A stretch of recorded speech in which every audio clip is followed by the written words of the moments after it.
Well, I think as a consumer, it's all about the content that a brand is pushing out to you and how you consume that on your own terms.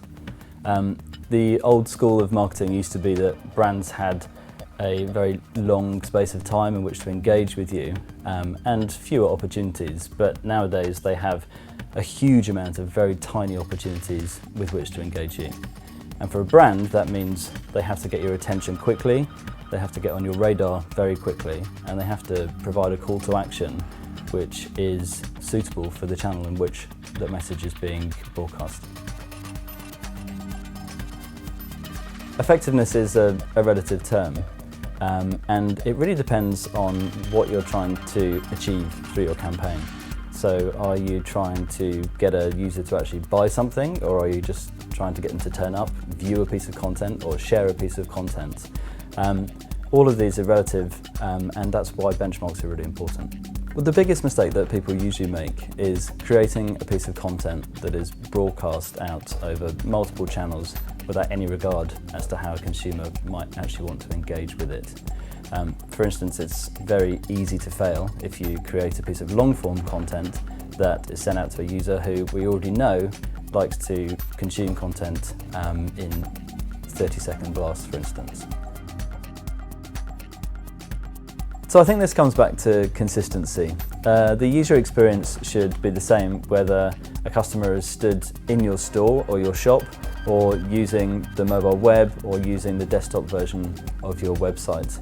It doesn't matter, they should feel the same experience every time. And this is not about design or UX, this is about a strategic marketing process. As marketers and communicators, we need to get comfortable in telling the same story across different formats and in different ways.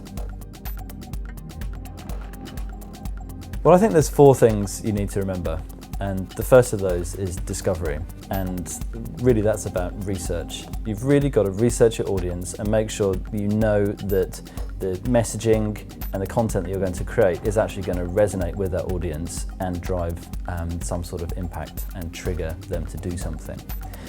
The second thing is, how do you make it sustainable? You could be carrying out this content campaign for months or even years, and you don't want to run out of steam. It's far too easy to set one of these up and set it going and think you've got content for months and weeks, and then you run out after a few days. One thing that we always recommend is creating a panel of experts within your company. This will really help you ensure there's a strong flow of stories and ideas that then feed into your content strategy. This will ensure that over time you don't run out of those ideas and that your campaign is always pepped up with fresh content. The third thing is about the actual creation of the content. So what types of content do you want to create? What content would be suitable for specific audiences, and which channels do you actually want to push that content through? And then the last thing is proving the value of your campaigns.